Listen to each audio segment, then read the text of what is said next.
Well, hi, thanks for talking to me. I appreciate it. I enjoyed the film. To start out, why don't you, for people who haven't seen it, why don't you sort of tease what it's about? What can people expect? Well, first off, thanks for having me, and it's so nice to meet you.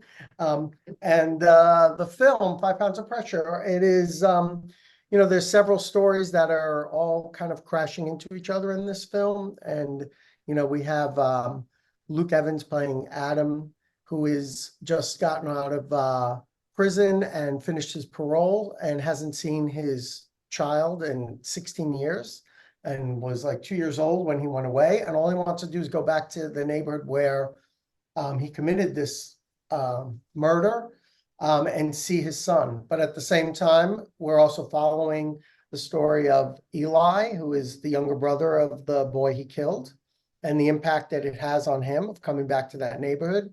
And we're also following his friends who are Mike, who's Rory Culkin, and Lef and Alex Pettifer, who are these small-time kind of drug dealers in the neighborhood.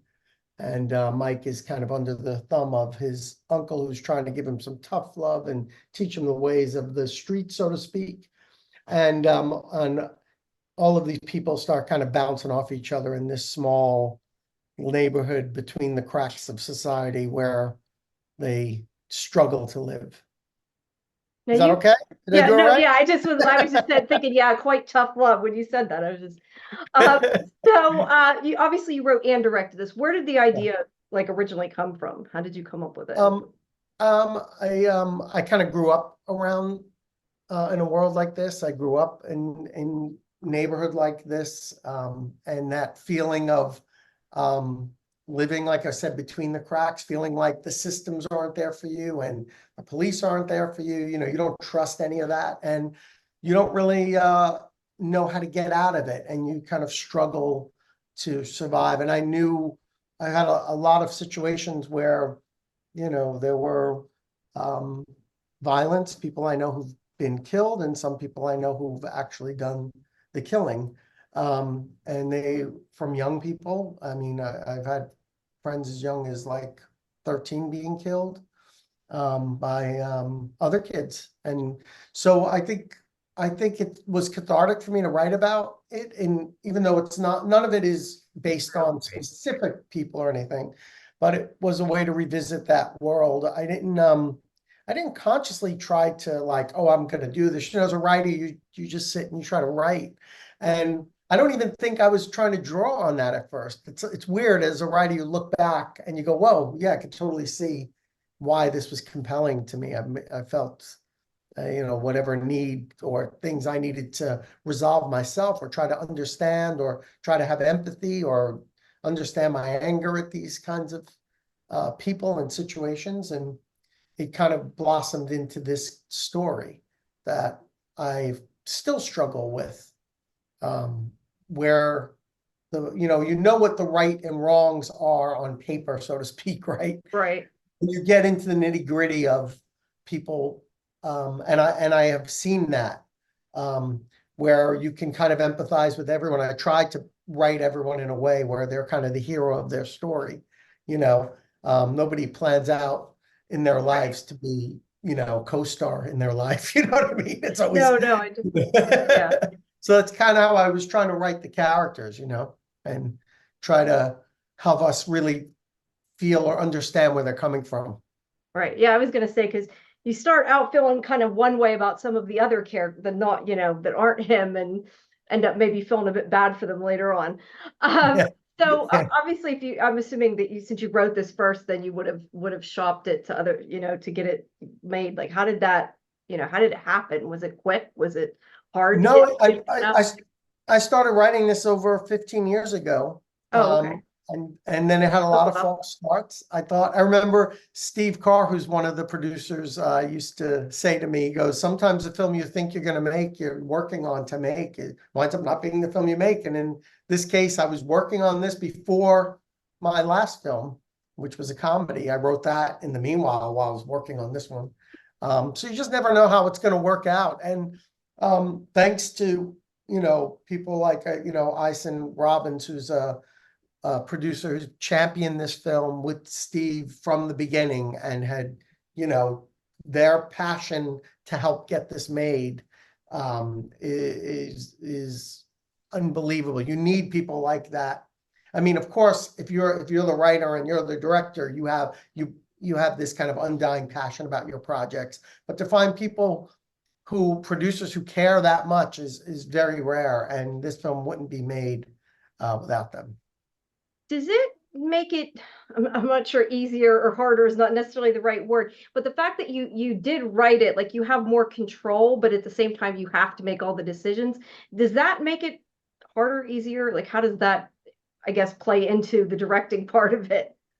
I think if it's going well, or like in this case, by the time we had the actors we had who have so much more experience, what am I going to tell Luke Evans, who's worked with the biggest directors on the biggest budgets, in the industry. But because I wrote it, it helps give me an authority or insight into the film that helps build the trust. So I think in that way, it helps me as a director in these situations. But if I was in a situation where I wrote it and the writing is failing in a scene, it can also hurt you. I was gonna say, when you get somebody, you can't ask somebody for help there. Yeah, or there's a hole that you haven't figured out and you're sitting there on luckily that did not happen on this film. But I've had experiences in my life where you might write something and maybe there's something that is not working, and it's like you need time to figure it out. You better figure out how fast. Yeah.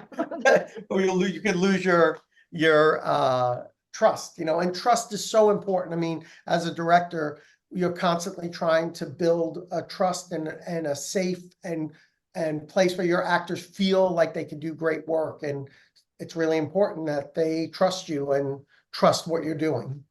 Did you get to choose the cast, or was that something that was done by like the producers and that? I'm not sure how exactly that's usually decided. No, I think it was, I got to choose the cast, and but it is like a team. At that point when you're casting, you don't always. It's not like I choose someone and they say yes. Right. As you send out your material and they say no. They'll say no a lot. So then you're working for ideas and you're working together. But ultimately, in this film, and I believe in most films, directors, they have to believe in the actors that they're casting, and these actors are, every one of them, I was thrilled to get, and thrilled that they wanted to be in this film. When after we had Luke Evans, that kind of helped define the kind of film it could be, I feel. And then when I was thinking for Mike, I mean, Rory, I was dying to get Rory for this film. I watched him in Lords of Chaos, thought he was utterly brilliant, and thought he brought such a unique quality to that character that I really felt like he could bring something special to Mike to help us empathize with this character, which I really feel he does. And Alex, I think, is an amazing, left, better than I could have hoped for. And he's I was surprised how great an actor he is. I mean, I know he's great from stuff I've seen, but until you work with people, you don't really know how. He's like he's amazing. And they all are. I mean, Rudy Pankow, I'm just real special, talented actors. Stephanie Leonardis is unbelievable, And I think it was kind of exciting to try to get the most you can out of every opportunity you have to work together. You have limited time. We have lots of conversations, and then we try to get the best we can. And I feel really proud of what we were able to accomplish in the time we had together. In the actual, once you were making it, after all the writing that was done, what did you find the most difficult of the directing process of it? Is there anything that stands out? Well, I think probably the most difficult is for this film, it was such a gritty New York kind of feel, and the location is such a character in the film, or the feel of it. And we shot it in Manchester in the UK for New York. Yes, so that was a terrifying challenge, and we did a lot of work trying to make sure we had all the right locations and it really had the right feel. And I think that was a challenge that I'm excited about, because I felt like we got this great look and this great feel. And it's fun in a weird way, because I felt like, wow, it feels just like the New York we wanted to create. And I know no one's seen it before, because it's not New York. Right, right.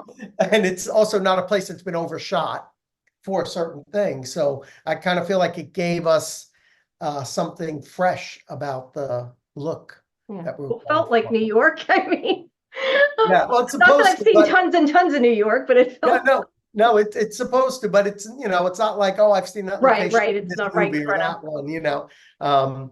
And so that was kind of nice, but that was a big challenge for all of us to really stay on top. I think another big challenge on the onset, because we were shooting in the UK, was making sure all of the accents, because we have a lot of British actors, and making sure all of the New York dialect that we were doing was Out of New York. consistent and Yeah. weren't all over the place.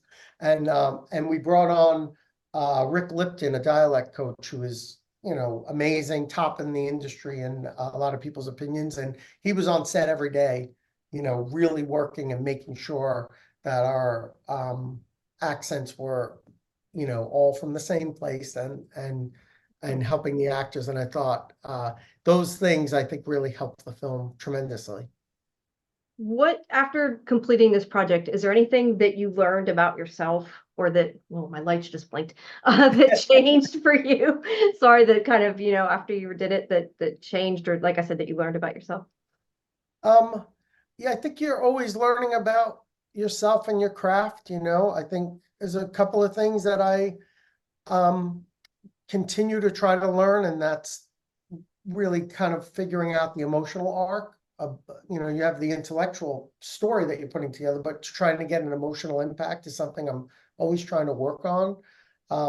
So that was always an ongoing learning process that I'm always fascinated about, better directors and how they can pull that off. And I think the other thing I've learned is the importance of my own tenacity, the never giving up. In a film like this that took so long to come to fruition and had many, it seems like it's always had obstacles in its way, and somehow, like water over a rock, we've kind of gotten through them.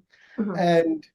And I think that has taught me the power of persistence, and I feel like it's the most important um, attribute a filmmaker has to have, is that tenacity, because tenacity and that dedication will improve your talent, improve your film, improve your project. Like this project, if I made it 5 years ago, would be completely different.